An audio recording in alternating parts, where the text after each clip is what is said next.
Here. Here, we do have a quorum. If you'd all rise for the pledge. I pledge Allegiance to the flag of the United States of America and to the republic for which it stands, one nation, under God, indivisible, with liberty and justice for all. Right, thank you. Are there any agenda deletions or corrections to note? Seeing none, the first item on our agenda is the consent agenda. All items listed under the consent agenda will be enacted by one motion. Claims, we have a claims figure of $2,183,094.87 with no fringes. B, minutes to approve. June 28, 2022, special meeting, June 28, 2022, work session, July 5, 2022, board meeting, July 5, 2022, special meeting closed. C, approve payroll removal, Kristen Foland, Deputy Claims Auditor's Office effective June 30th, 2022. D, approve payroll removal, Aaron Sweet, Detention Officer, Sheriff's Office effective July 13, 2022. E, approve payroll removal, Jodine DeVault, Administrator, Public Health effective August 20th, 2022. F, approve new hire, Taylor Finney, Detention Officer, Sheriff's Office effective July 5, 2022. G, approve new hire, Cody Myers, Part-Time Maintenance Technician effective July 13, 2022. H, approve Class C native wine permit for La Vida Loca Winery. I, approve special Class C liquor license for the National Balloon Classic. J, approve fireworks permit for the National Balloon Classic. K, set public hearing to consider repealing Chapter 9, registration and operation of all-terrain vehicles, ATVs, utility task vehicles, and off-road vehicles, UTVs, of the Warren County Code of Ordinances and adopting new Chapter 9, all-terrain vehicles. First reading is 9:35 a.m. August the 2nd, 2022. 6:05 p.m. August 16, 2022, and 9:35 a.m. September 6, 2022. Do we have a motion to adopt the consent agenda? I'll make a motion to adopt the consent agenda. Second. Roll call, please. Aye. Aye. Aye. Motion carries. Number 2 on our agenda is discuss secondary road satellite maintenance facility base building proposal from Proline Building Company with possible action. Good evening, David. Good evening. Good evening.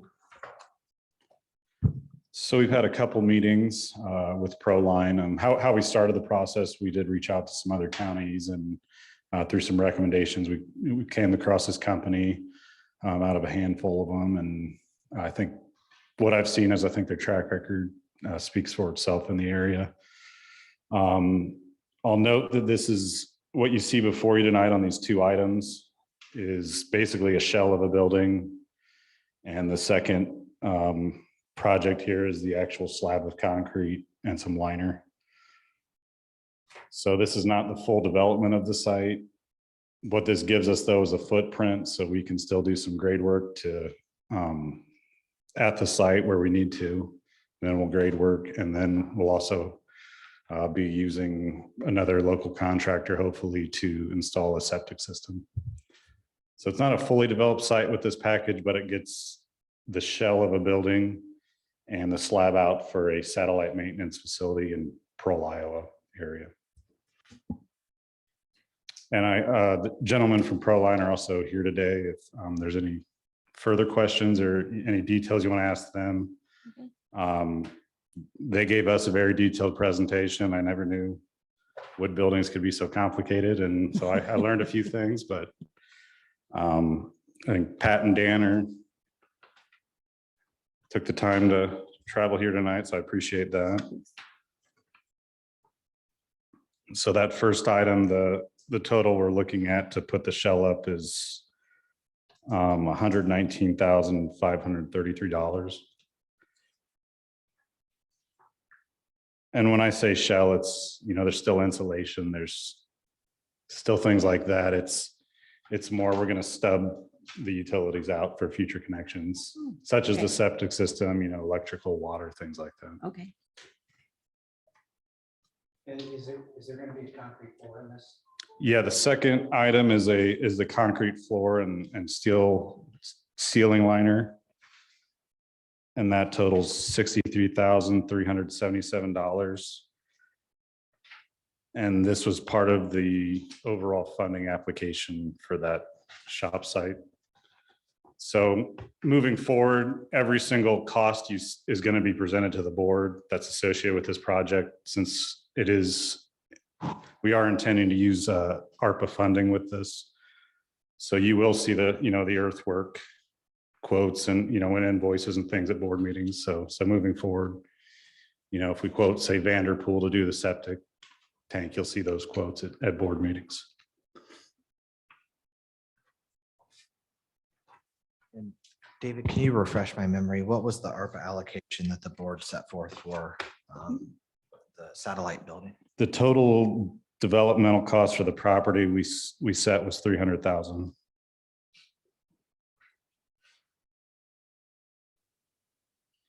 So that's why this is the meat and potatoes of the site, but there will be Right. the earthwork and the septic are probably the two other, Okay. I want to say minor costs compared to this, but major costs. So it's your opinion that likely all in final tally in the 225, 250 range probably gets it done? Yeah, likely 250 range. I'm not sure on the earthwork number, but Will your office be handling some of that? I would, for this type of project, I've reached out to some smaller contractors, very low overhead. I think this is the type of work that's probably best fit for them. Perfect. Our guys can definitely handle site grading and run the equipment to do so. However, doing that takes them off the road. So I'd like to utilize any local businesses we can to help with the site. And if that's your preference as well, that's When will all this be done? When do you anticipate the project being constructed and usable? by fall, Hmm. if we move forward, yes. Is that kind of, is that what we kind of discussed? Right now, providing the groundwork that you guys put forth, then late October, early November, we could go ahead and start our building process. That's where our schedule is. We kind of slated this project in there as have a holding spot for it. So I'd say that's the earliest. Of course, any odd material that is part of that building could have a delay and hold the entire thing up, but at the earliest.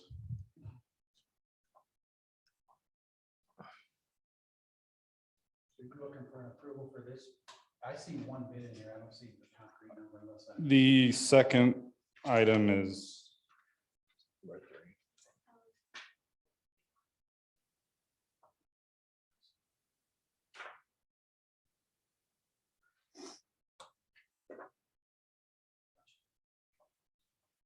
Can I hear from the gentleman from Proline? Can you state your names, please? You drove all the way. I'd like to meet you.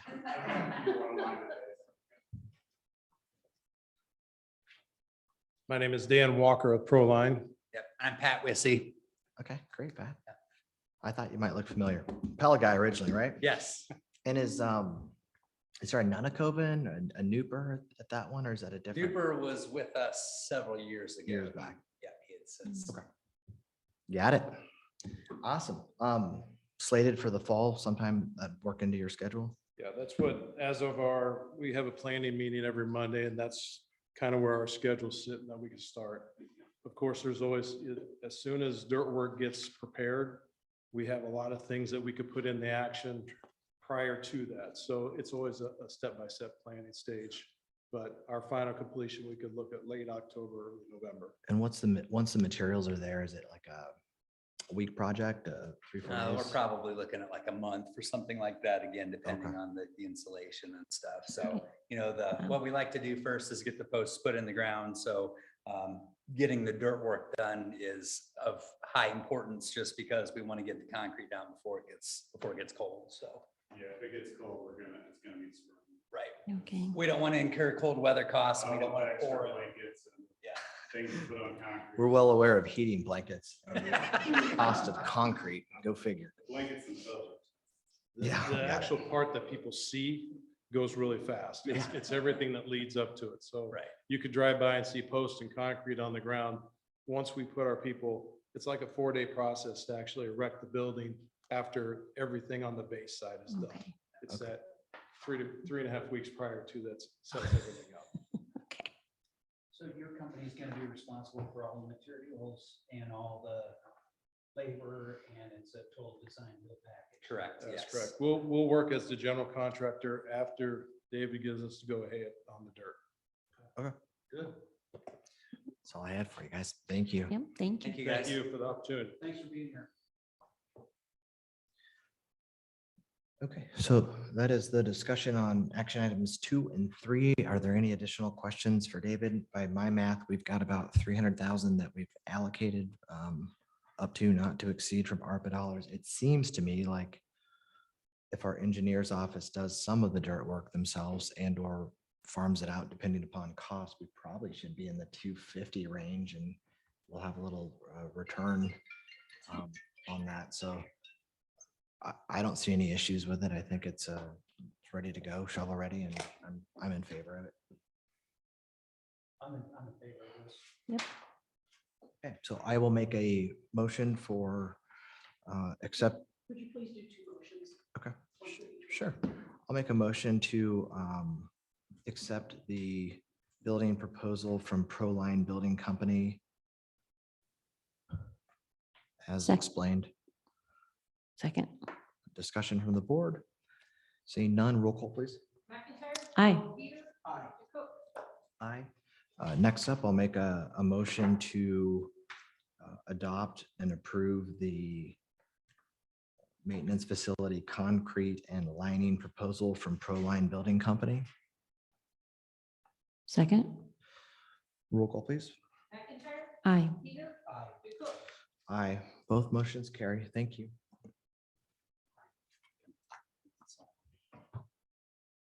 Okay, number 4 tonight is the Warren County Historic Preservation Commission presents quote planning for preservation project.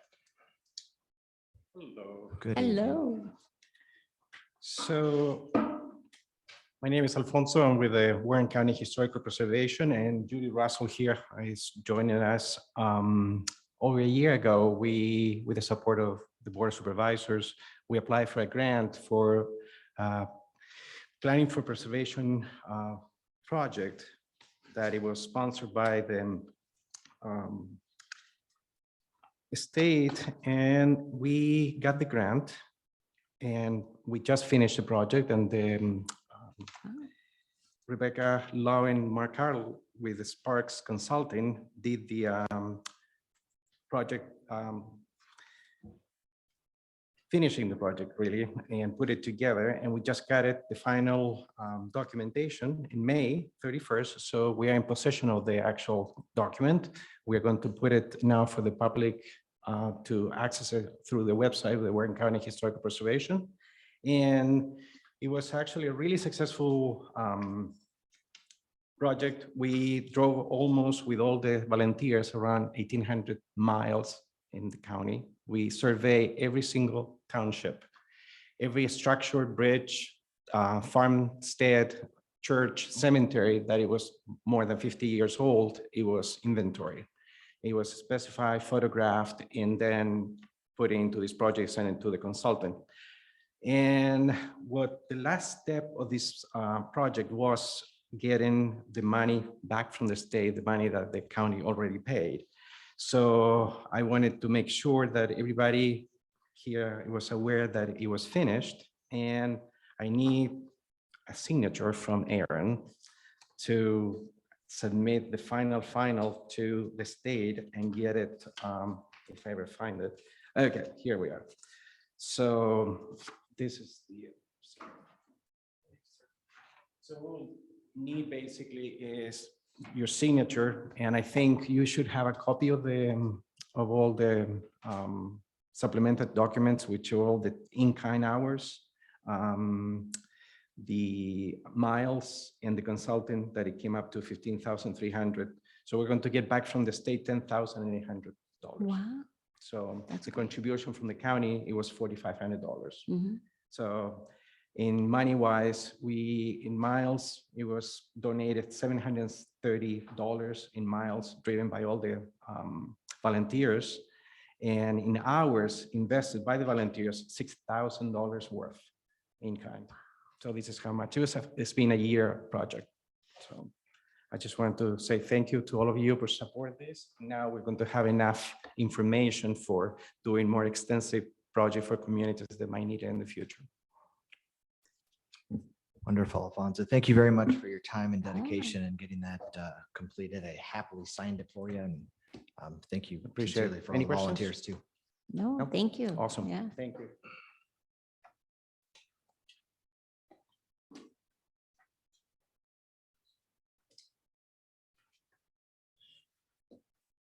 We are on to number 5 this evening, which is Mid-America, or excuse me, Mid-Iowa Development Fund Board Member Placement Discussion with Possible Action.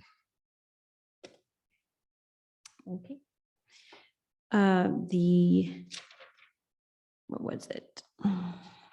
MIDF had contacted me via email to ask if I would stand in. I think Darren may have a conflict with the meeting times. And so I'm just asking to be made from an alternate to the meeting, and then to see if either Darren or Aaron would be the alternate in my place. I'd be happy to be the alternate. Okay. So do you need a motion, Crystal? Yes, please. And then I will give the I'd like to make copy. a motion that Supervisor McIntyre sit on the board of the Mid-Iowa Development Fund effective immediately, and I will be her alternate. Second, is there any discussion from the board? Seeing none, roll call, please. Aye. Aye. Aye. Motion carries. Number 6 on the agenda is discussion regarding Justice Center use with possible action. Evening, Jamie.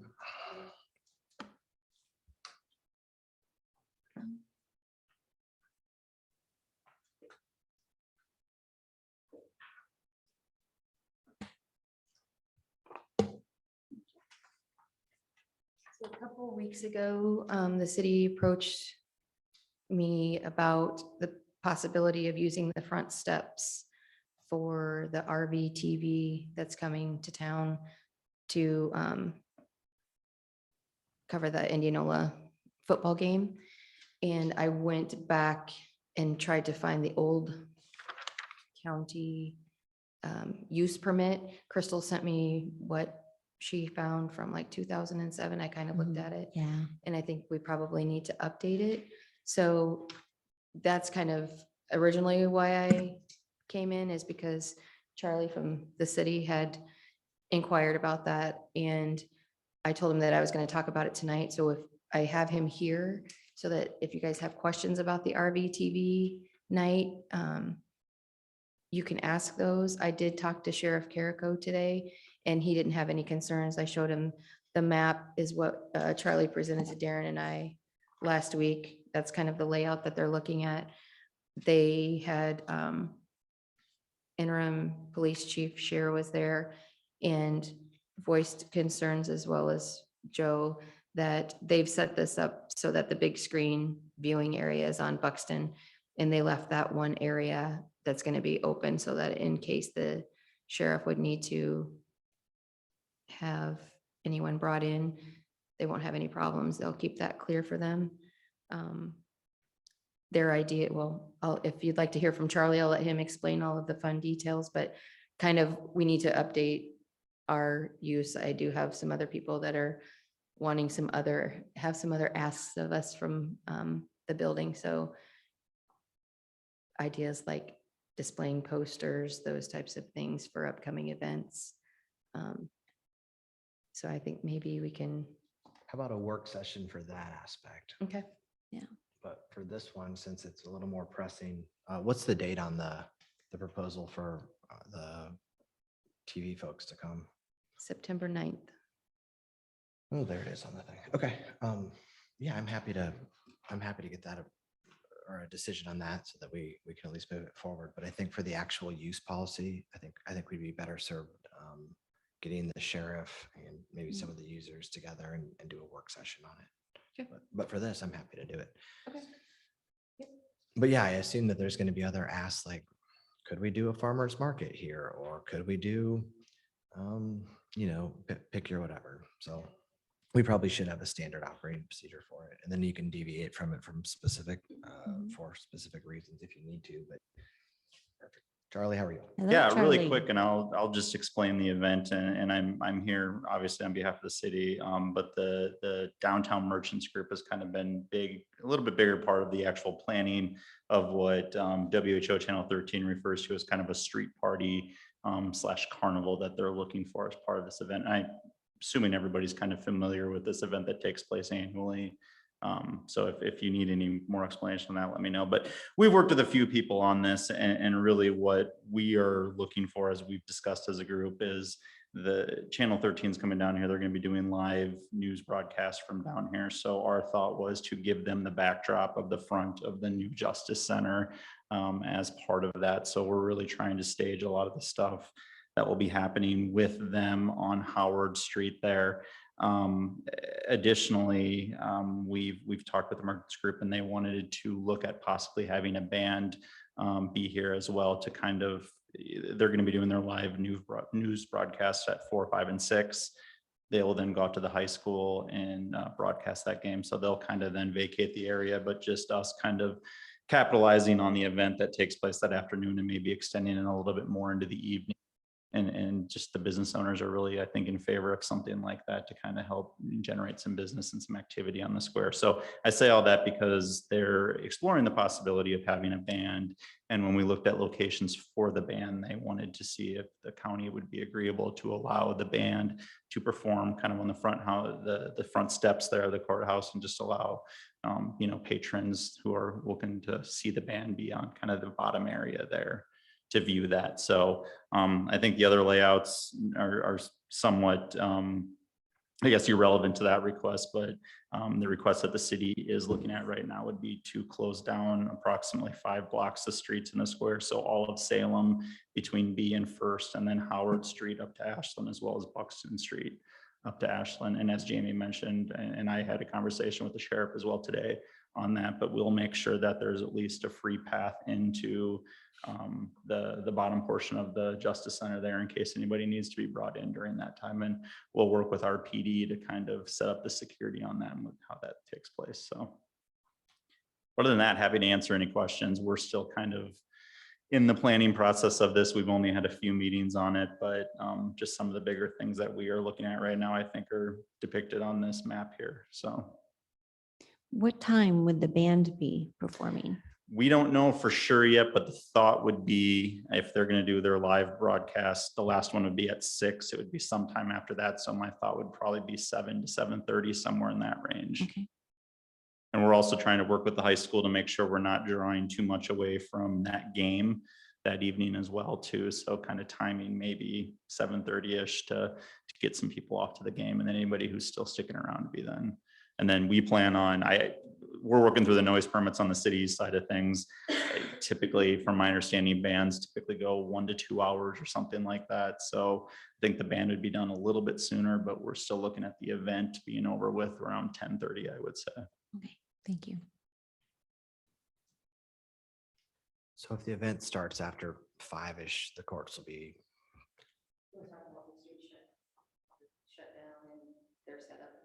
Yeah, so as we shut down streets, we put in the application that we would probably start at 11 o'clock in the morning that day. Really, the focus at that point is going to be on Howard Street, because as they come down and they bring their crew down, They said that they'll be here around 11:30 to 12:30. We'll finalize that detail, but we want to get that area roped off for them so they can kind of get their stuff set up. And with the event starting at 3, I think we would slowly start closing down other portions of the street.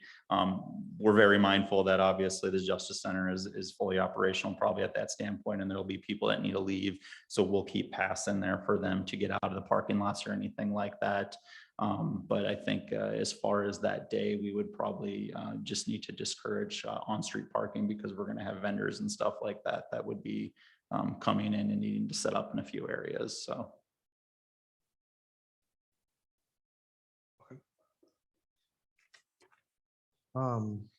September 9, I'm gonna make a educated guess. That's a Friday. Yes, Who's Indianola playing that night?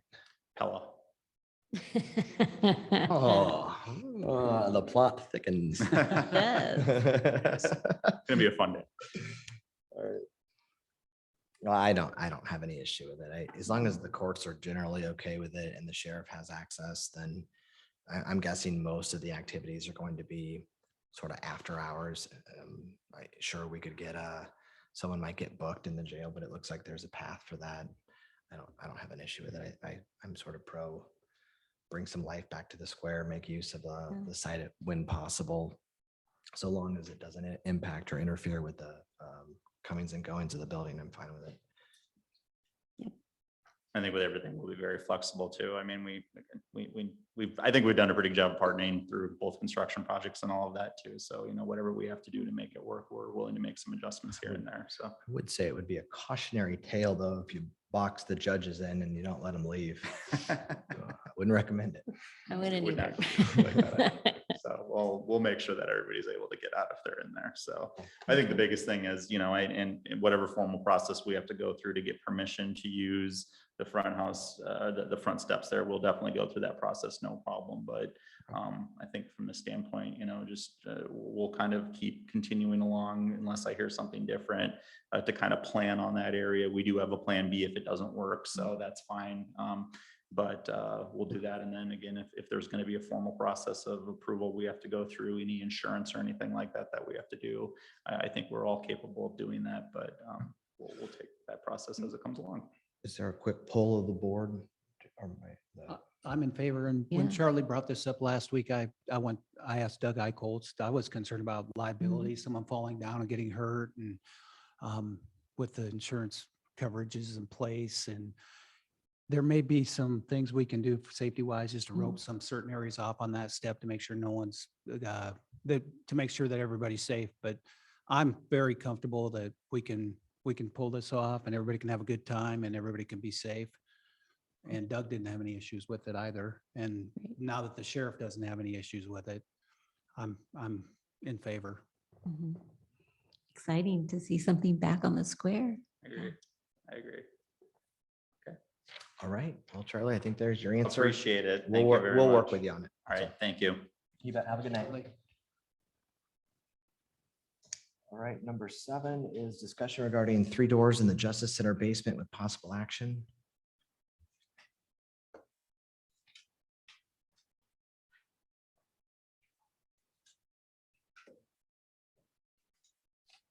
Okay. So we have 3 doors that we're working on in the Justice Center basement. 2 of them we're cutting into the shell spaces. They currently don't exist.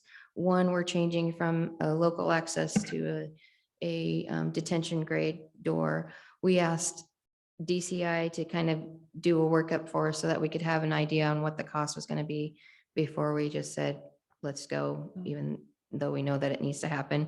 So we got that information back. We Darren and I met with Nick and Chris last week and kind of went over the cost and the schedule. The 3 doors come in at $105, $143, $64. That includes the labor for demolition, that includes the install, that includes all of the materials, that includes DCI being on site. Chris is going to come and supervise to make sure that things are flowing and moving and everything's getting done in the order that it needs to be done. We did in the discussion last week decide that with all of the doors and the questions on card readers. Originally, these were not set to be card reader doors. So we asked him to go back and talk to the vendors about the additional cost to go ahead and have them prepped so that we all know that in a year, once we get in there, we're gonna say, why didn't we do card readers on those doors? And if we don't do it now, it's gonna cost us a lot more later. So he's gonna get back to us with those numbers. He was hoping that maybe he could do it by today, but I didn't see anything in from him. So there's that. So that's gonna go up a little bit for prepping those doors. The notes from our meeting, once the board decides one way or the other, if you decide to move forward, it takes about 5 to 8 weeks from what they've gathered from the vendors for all of the materials to be on site. Originally, they had talked about not doing any work until all the materials were on site, but Chris has been thinking about it, and we're thinking that going ahead and demoing the 2 spaces and getting those spaces, those doors cut in, so that as soon as all the materials are on site, then it's just a go. That's probably a better way to move forward with the project. 2 concerns. The first is one of the doors is underneath the clerk's office. The other is underneath the judges on the first floor. They do know that we are talking about putting these doors in. Chris is thinking that maybe within a week, they could have everything done and they could come in early to try and minimize the judge's schedule or inconveniences with their schedule. And then the other thing is if they go ahead and say, if you guys say, yes, we want to do it, then we look at the schedule and say, when do they not have a lot of court? Are they going to be at a conference or somebody, whoever's on first floor, are they going to be out for a few days? And then they schedule it during that time. So they'll do their best. They think the most noise is probably going to come from the demo and not the install. Chris has a lot of ideas and sold me on the process. I don't know how Darren feels about it. And then putting up the temp wall where so those 2 doors are outside the secured area. The other door that we're changing from a local to a detention grade is inside the secured area. So they're going to build a temporary wall where the workers won't be able to come into that secured area. They'll only be able to go in. So they're going to cut the 2, work on those first, and then do this last one so that they're not traipsing in and out.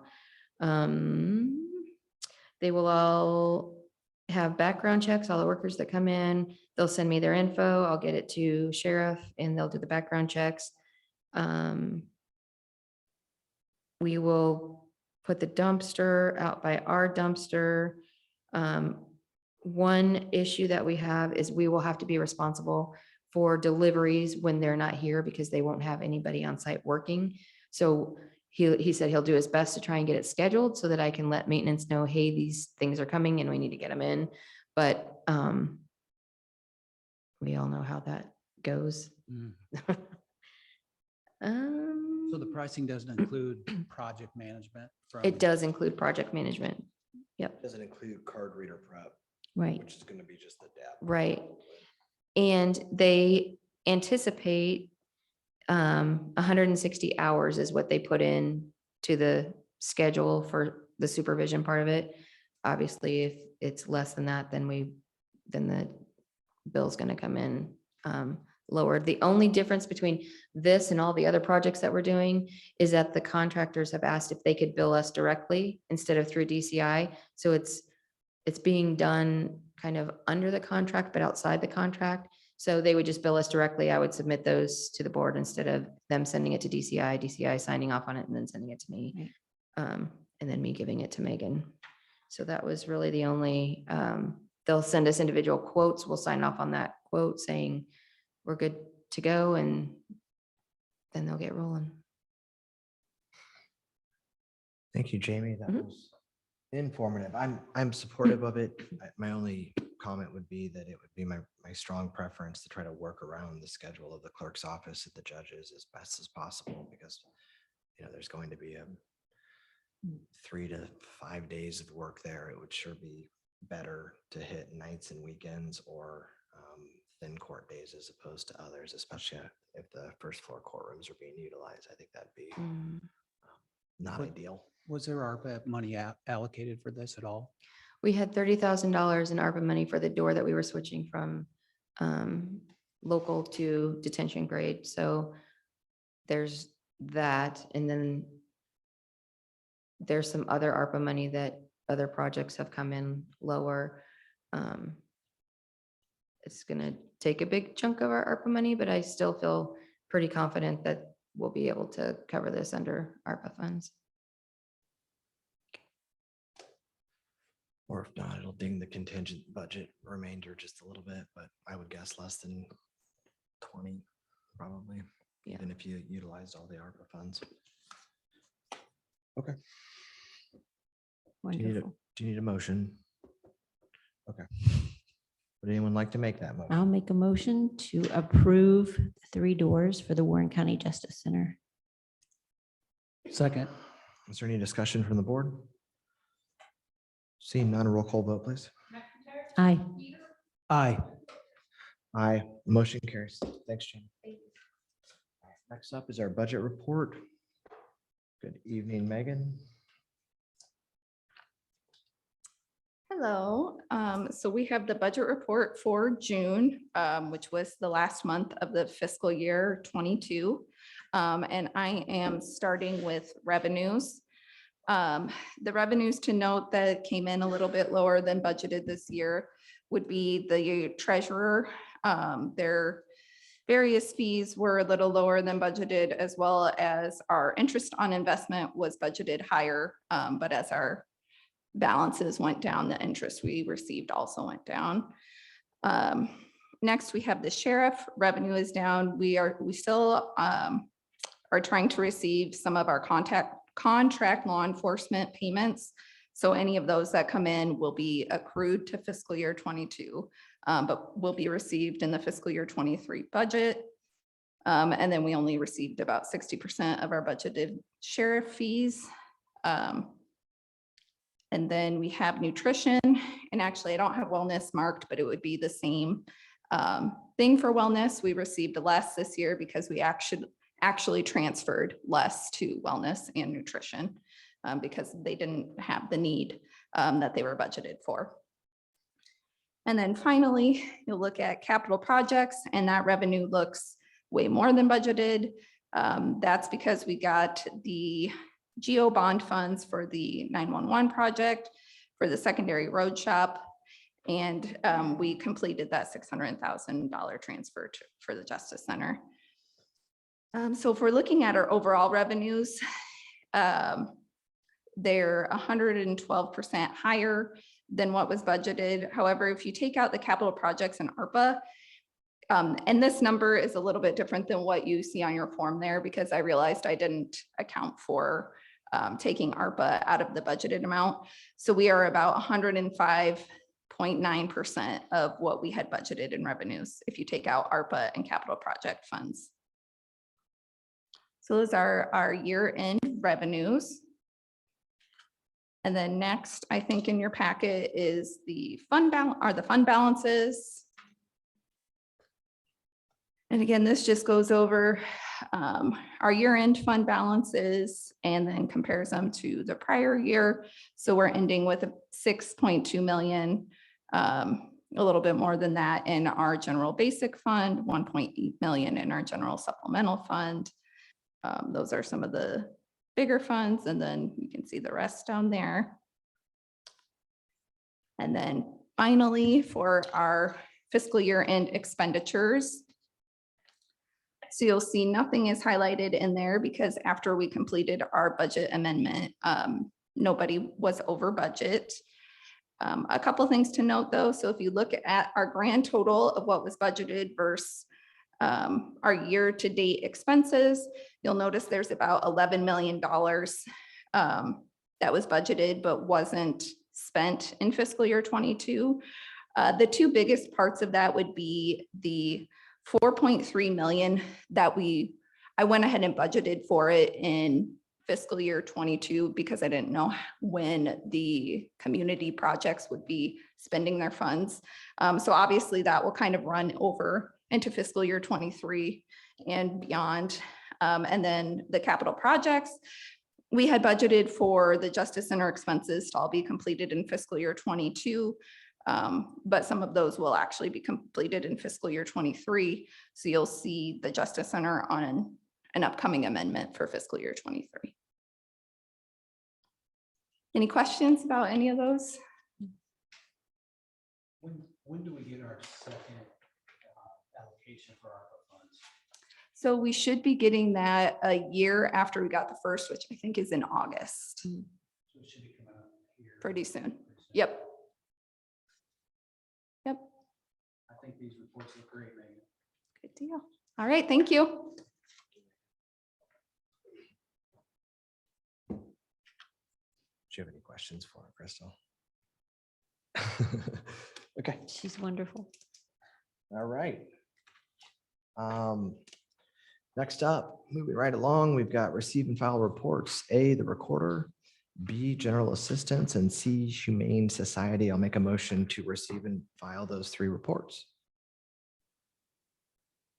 You'll make a motion. Yep. I'll make a motion to receive and file the reports. Then I'm going to second it. Motion and a second. Roll call, please. Aye. Aye. Aye, motion carries. Next up is Supervisors Report. Who would like to go first? I'll go first. All right. As a board, we had closed session and attended 2 work sessions. I had a phone call with MIDF to go over duties and responsibilities to understand their mission.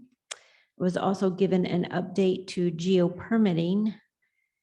Just to give a little background, this permitting would allow contractors and those seeking building, zoning, driveway, septic, and addressing and the like, all online. It has been a long, arduous process, but I've been briefed that it's in the home stretch. I visited with a citizen at their home concerning their road and inspected some towers, dealt with citizen complaints at the office, and met with Assistant County Attorney. I usually don't get personal during my board report, but I am tonight. I was able to attend the Iowa State Association of Counties, ISAC fundraising golf tournament. My daughter is on her school golf team, and we had a wonderful time. We had 2 other supervisors from Van Buren and Osceola counties, and we were only 1 point away from the first place team. I think that's right. Anyhow, it was for, it was a lot of fun, and it was for a good cause. So thank you. Thank you, Crystal. Darren? I'd like to just give a little update on where we're at with the Warren County Justice Center. We are, there are 3 things just for the board and the public's information that we're challenged with right now. The air exchangers in the building are leaking water, and they're consistently doing that. And we've had our plumbing contractor and HVAC contractor out on site multiple times. We think we're getting to the bottom of that, but we'll see. There's also a door hardware issue. If you've noticed a lot of the emails with keys, we've had to use manual keys because we can't get the card reader inserts that go in the handle. So all this key business and who gets a key and what they get access to, we're working through that. But that's really the reason why that is because we were having some supply issues on our door hardware. So ultimately we'll get everything in place, and that's still out there. But ultimately overall, the project is for the most part completed from a functional perspective, and we're moving forward. I also attended the work sessions and the board meetings and the meetings with the city, and had a nice meeting with our zoning department after our last meeting, and I feel like that's going in the right direction. So with that, that is my report. Thank you, Darren. I'm going to keep it really brief tonight because I'm triple booked tonight. And one of the things, I'm going to talk a little bit about personal stuff too. One of the things is I wanted to say congratulations to my lovely spouse, Sarah, who has turned 40 today. And so I'm heading home to go celebrate with her and the family. Two, congrats to the 5 Warren County softball teams that qualified for state. Wish them all the best. It looks like Norwalk had a rough first game, and I don't know how they did today in consolation, but it's pretty neat when you have five teams all from the same county qualify. So hats off to all those young ladies. And third and final, I got a text today, and she's not here today, but I'm going to make mention of her anyhow. Amy Duncan has a son who just got drafted to the Tampa Bay Devil Rays today. So congrats to you. Her son, Duncan, that's quite an accomplishment. So 3 personal things. That is going to be my report for tonight, and I'll hit it the next one. Next meeting date. Oh, public comment. If there's anyone from the public who would like to comment, comments are limited to 3 minutes per individual. Board's not going to take any action on the comments due to the requirements of the open meetings law, but may do so in the future. No public input will be allowed for any of today's agenda items. Please state your name and address, please. My name is Alfonso Valenzuela Gumusu. My address is 14586 Scotch Ridge Road in Carlisle. And I came here because I wanted to share this info with you.